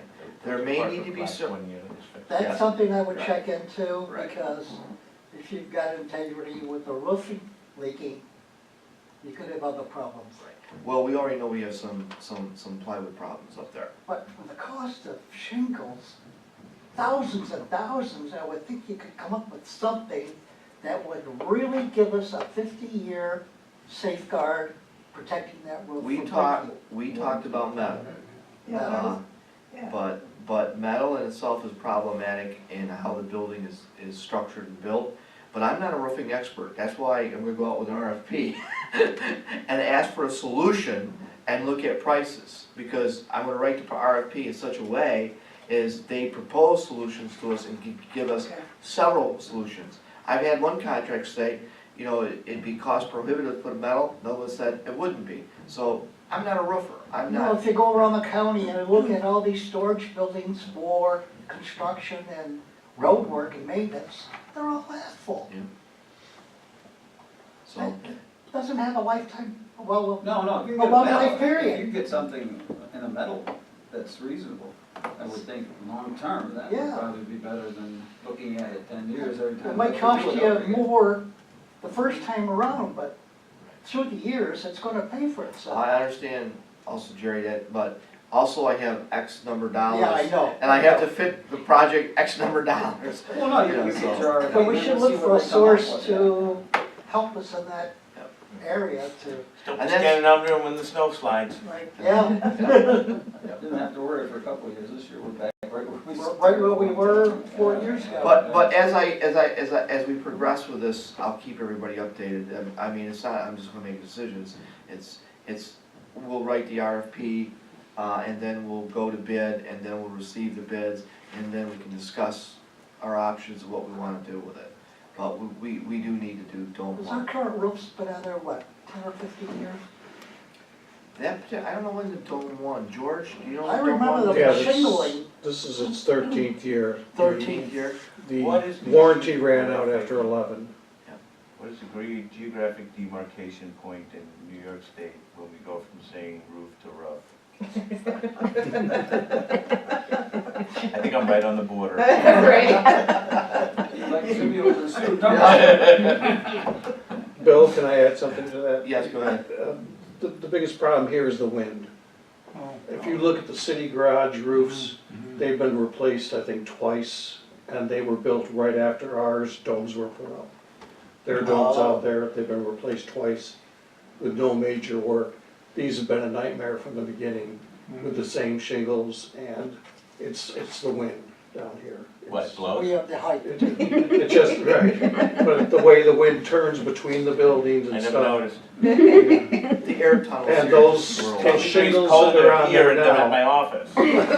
those shingles that are on there now have been discontinued. They do not make those interlocking shingles anymore. One of the things is the angle of the shingles is predominantly directly at right angles to the wind direction. It's gonna get it. And this is gonna be a problem for whoever contract does this, to propose a shingle and or a system that not only will do the job, but we can afford, so. The Marina project, is, it's, the Marina project is going along, well, I won't say well, but it's going along. George is my clerk to work down there. We've encountered some issues with weather. More importantly, he's encountered issues with equipment. It won't be finished this year, totally finished. This is The Marina gas dock. repair. Yes, yes, gas dock. The sheet pile will probably be done this week, if not by early next week. They'll fill the aggregate in, do the tiebacks, do the welding, and then we're gonna wait till next spring to finish it off with concrete and do the ground around it and do the block system. So that, I'm hoping will be done by opening gas dock season, but believe me, we needed to do that That's gas April. dock. Yeah. So boats gonna get in there quick. Yeah. That's April for the fishermen, for the fishing boats. Mr. Brown wanted to know about Pleasure the, boats too. Mr. Brown wanted to know about the Purdue scale project. Appears it's on. I've talked to Dennis, he's moving ahead with it, he's got another quote for electric, and I submitted a USDA grant. Hopefully, if the federal government is refunded, they may come back and give funds, and then that would supplement his cost for it over there. He's looking to start ship loading as soon as it's finished. So we're looking at probably start up some, well, with this weather, we're hoping to start construction in March-ish, April, and as soon after completion, we'll be loading ships. And he's looking at least, I think his letter, I don't know if he put it in there, but he's looking at a minimum of probably 6, possibly 7 ships next year.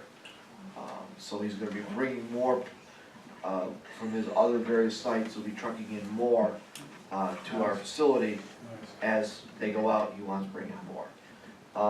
Aluminum rail, I've had a discussion with one client, aluminum producer. We offered them a little incentive to bring their aluminum in here for the winter. They took it, they're getting rail cars. It's not a lot of rail cars, but it is more rail cars than we have had in the past. We really haven't had rail cars here with aluminum in about 2 years. Hopefully, we're servicing them well. As I recall, I'm giving them incentives to come, and it seems to be working. So I'm trying to build the relationship and get things moving. Hopefully, that will work with all our clients. Next is aluminum barge. It's still, isn't it, Pat? It's still sitting there grounded. We don't have 6,424 pieces that we should have. Yeah. So that's gonna decrease our revenue a little bit, just to let you know. I did, when this was an ongoing issue, reach out to them and offer them a very reduced rate if they bring the whole barge here. And then we would just let them truck it to Toledo at a reduced rate. But they couldn't get the darn thing unstuck. So I made an offer, it was on the table, but that's not for keeping. It's still stuck. Yeah, it's still stuck. And I haven't heard from They had Akil. released One of them got free though. One got free. That was a soybean chip. Oh, This is the aluminum barge. The only way they're gonna get this thing out is to take aluminum off it. okay. Okay, and right now, in Hamilton, their fleet is in Hamilton for the winter. So I don't know, I have emailed and called Bakil, even one of the aluminum producers I talked with, they haven't been given a plan on what they're gonna do yet. So this is ongoing. I would think in the spring with our water level increasing, that might bring it loose. But I want those Well, pieces that's what- now. Yeah. I want them out there sitting on our dock. But then the current's too hard. Yeah. Did you see Dunkirk? We could have everybody with a powerboat go up and get one anyway. Well, too late for that, they closed the Seaway, but oh well. Okay, next is the master goal plan update. This is recommended by Ken in March of 8th, 2017. I've included that in your package. We corrected the words. This particular plan is part of the state's MWBE plan. I have to resubmit basically a plan every year. The plan basically is the plan we had the year before, but they want it all resubmitted. So this would be the only change in the plan, is the words that were inserted. And I think the words that were inserted were in the key performance indicators, and it was, we added regional and international was added. So you said this come under MWBE? Yes, this is part of the MWBE package. What it is basically, they have about 12 parts that are required. Most of them are boilerplate parts. I mean, it's a 30% goal. We have to put a discretionary spend out, but basically that's a discussion between Debbie and I and what money we have allocated. We usually ask for the same exceptions and exclusions every year, which places the money in a certain pot that we go out and look for. This is part of the goal plan master. This is basically the intent of the port to actually adhere to Article 15A, which is the MW. When does this have to be done? Next week. This is the sort of thing the planning and development committee should work on. Well, and I remember when this came about, and nobody ever, I never understood that the Article 15A reference was, for MWBE purposes. And if it is, and if we're saying that we will actively participate in Article 15A, somewhere within, the performance indicators or within you know, a statement. Should we affirm an intent to, you know, seek to engage, you know, contracting services or work with businesses that have minority ownership? We do. In here? Yes. Yep. We hired some- Not, that's just one page Okay, out We are of required. okay. about 50. Okay, all right. And just to give you an idea, our snapshot is we're required to do 30%. In our last, 3 quarters, we're over 30%. I have to give, Meg, Warrendorf, who does a lot of our purchasing here, a lot of credit. She actively goes out, searches for these, and we're able to achieve them. We also put them in contracts, but contracts are a little bit different. Our discretionary spend, what we report to, the chamber on, Do we are in good shape. Do we do any diligence relative to whether they're being shelled that way or they're really owned that way? Our diligence The is, state's very interested, I think, in that right now, is we as they only, should be. the state has an approved list. We go off the All right, state's okay, approved so list. they do the diligence. Yeah. Okay. So we basically go off that list, we don't really get, Good, no, I'm sure they're doing that diligence because their focus is on that right now. Yes. It was very visible for me too, because people coming out. Yeah. Which is hard to get through it. and we also have 17A, which is Service Disabled Veterans Program, Okay. that isn't due right now, but that's 17A. So there's a couple programs we have to, as a state agency, adhere to, so. Okay. I was just mentioning, this might be something for the planning and development committee to start thinking about for future use, because it falls right in the middle of what their expectations are, the planning and development committee, including specifically these things. It gives the board perspective immediately for use of management.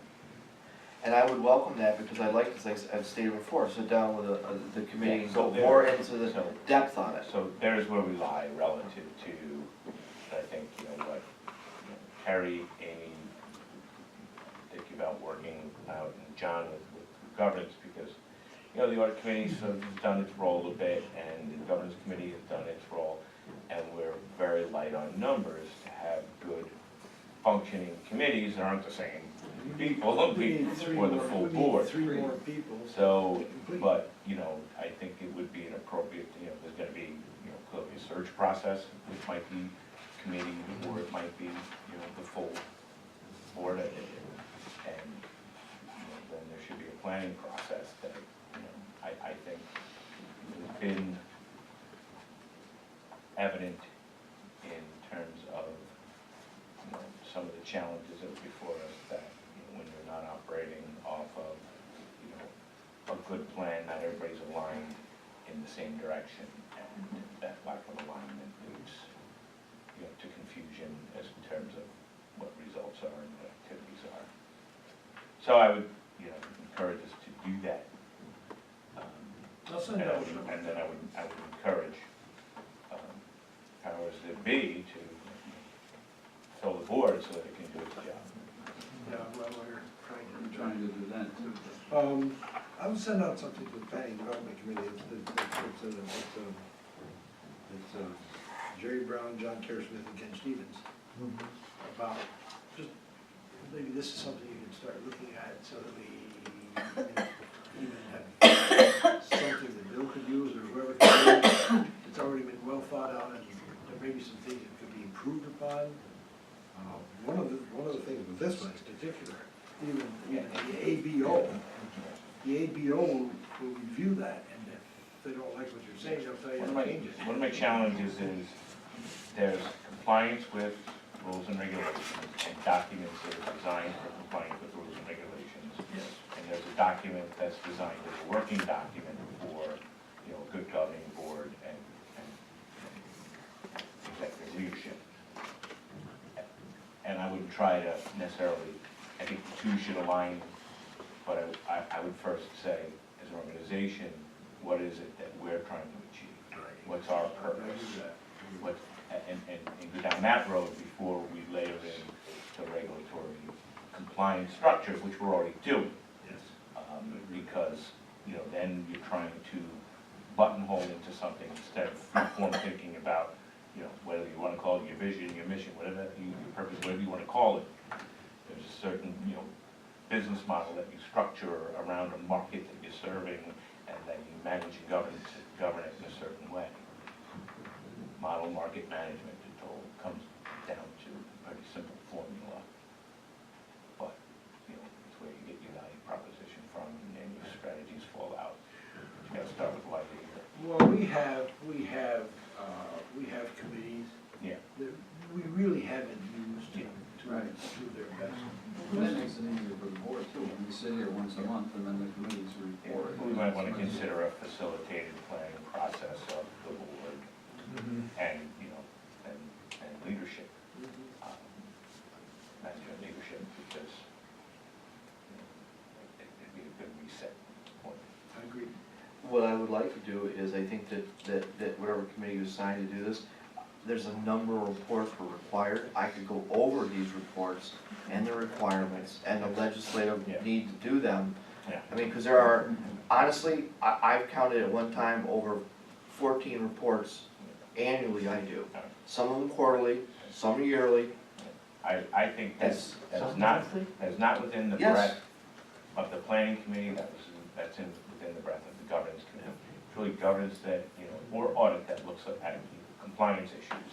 When you start talking about how the organization is structured, what its policies are relative to legal compliance, that usually falls more under governance. But you could certainly do compliance as part of an audit function, but I wouldn't confuse it with the planning function. You know, just in traditional board structure, doesn't really matter, it's a six-man. But, you know, one of the things I think is an excellent suggestion is, and one of the things that we talked about when we talked about what we're doing on a leadership basis, is saying, you know, let's have that full kind of review of where are we in compliance with law, organizational structure in order to do it. You know, are we displaying everything that needs to be displayed out there? You know, do we have all the policy that we have in place? Because clearly, the answer is no. We didn't have policy related to business and travel expense. I think something came up earlier that, you know, we certainly didn't address, you know, technology risk as it's evolving. So that's all part of an organization's growth and evolution. But we'll start filling holes as we can. Well, yeah, the major points of review right there, or at least to consider right there. It doesn't matter how effective you are, the issues come up more rapidly than you can solve them all at the same time. So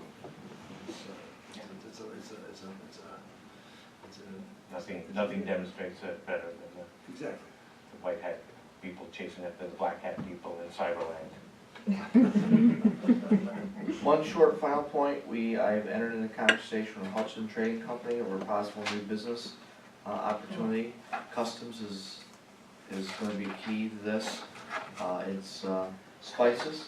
I don't wanna say anything more about it than that right now, because I don't want to give it out over the air.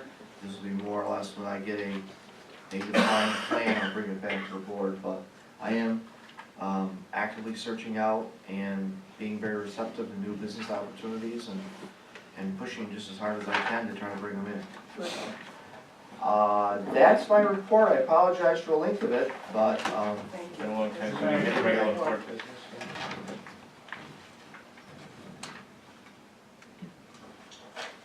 any questions or? Any questions? I think that was comprehensive. Thank you. Thanks, Bill. Okay,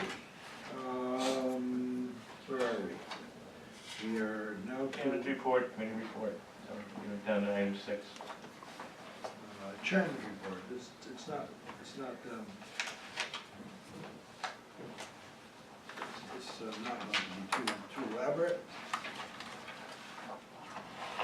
Good, 'cause I know there's some things we gotta get done in executive Yes, session. exactly. In fact, that's all what I'm going to say, I'm going to say in executive session. I think everything I have is going to be executive session. No, come back. Yeah, I think some of them were allocations of items from the new business that you know, Okay, so, I'm not gonna give any particular report right now. I have other things, I have some things I wanna say. I'm checking. Yep. Let it go, so we had a long administrative report, we'll come back to it, All but right. committee reports, I don't. Committee report, no, right now it's, yeah, committee reports. I'll come back to those executive session. Yep. Committee reports, executive committee report, That'd be you. I just wrote down postponed. Audit, Audit audit finances, finance me, committee. nothing outside of the report provided in the beginning of the meeting on technology risk.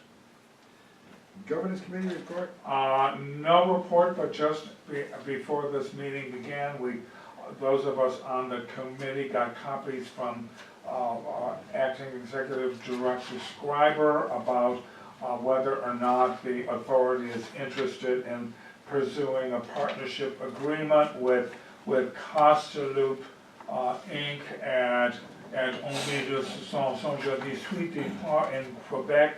And we've not talked about it, and at a brief conversation with Mr. Shanley, we're going to meet in cyberspace or some time before the next meeting to give our opinion as to whether or not we should be pursuing this particular partnership. I've just received this about 5:25 this evening. so we can anticipate some report sooner or later. At the next meeting. All right, planning and development committee? No Chair. report? Okay, flip the page here. Attorney's report? Nothing for the general meeting. Okay. Old business. Any old business, any item of old business that needs to be dealt with? Hearing none, move on to new business. You have the note there that we made together, but that first motion, we want to change, we have a new resolution, and it really is about Bill, taking a temporary leave from his current position in order to take on the acting position, but I want to do the resolution after the executive session, when we come back into open session, because, Terry and I wanted to talk about compensation as it relates to these additional responsibilities. Okay. I think these items of new business all should be first discussed in executive session. Okay. So I would like to request a motion to move into executive session to discuss personnel matters, in particular personnel matters. You also have ILA contract. Yeah, I have ILA contract to update. We'll do 2 sessions, so we'll have Bill in executive session A, and then since he's part of personnel, we'll have executive session B, which is without him, and then we'll come back into I was going to combine what's already on the paper. Yeah. With Yeah. others. Why don't we use this thing, Move it. 110-1806, Yes. so we'll have to come back to 110, Is that a formal motion? 18. He's waiting for someone to make a formal motion. Are we looking at 106? Yeah. Yes. Okay, yes. So motion, it would be Yeah, 110, I would, 1806. I move Move into for us to executive go to session. executive session for both, for initially ILA contract negotiations and further to do some personal discussion. Okay. I'll second. Okay? Mr. Schneider and Mr. Stevens. Executive session motion has been made, and all in favor? Aye. Opposed? Yes, now executive session.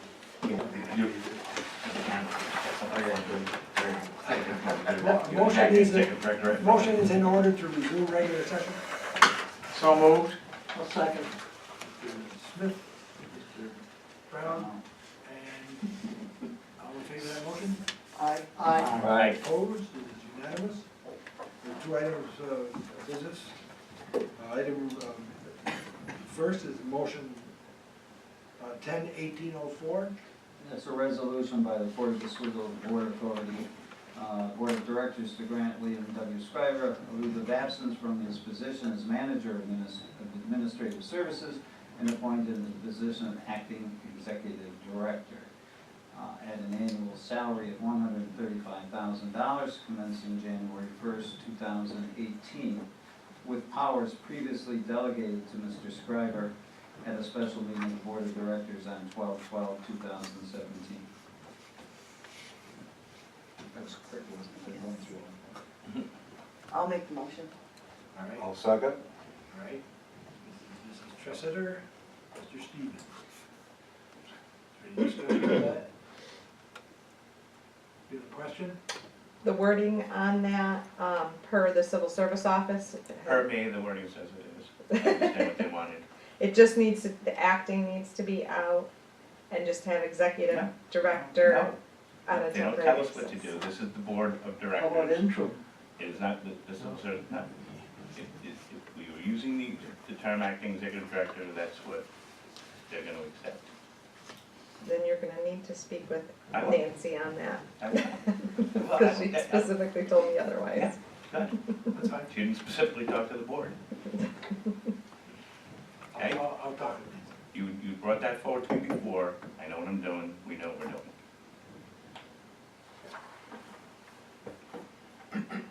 Any discussion? Any further discussion? All in favor of the motion as read? Aye. Opposed? My eye counts. It is unanimous. Thank you very much. Thank you. Thank you. Thank you. The next item is listed on our agenda is motion 110-1805, the resolution to change the paid time off policy from a calendar year to an anniversary year, et cetera. That is going to be reviewed. It's going to be referred to the governance committee Yes. and reviewed Yeah. before the board takes any action on it. That does not need a motion. All right. No, it wasn't motion, it wasn't No, motion. that was a motion that's being deferred. Deferred. All right, that motion is being deferred. There is one left. Yes. The one, there's only one You're right, motion. you're right. Is there I'm sorry, any I other blew it. motion, any other action come before the board? Other than, including the media, any other business to come before the board? I'll motion then to. Motion is in order to adjourn this august body. I see We have a second. Mr. Schneider and Mr. Mr. Smith. Mr. Schneider and Mr. Stevens. All in favor? Aye. Opposed? It is unanimous. We are adjourned. We stand adjourned.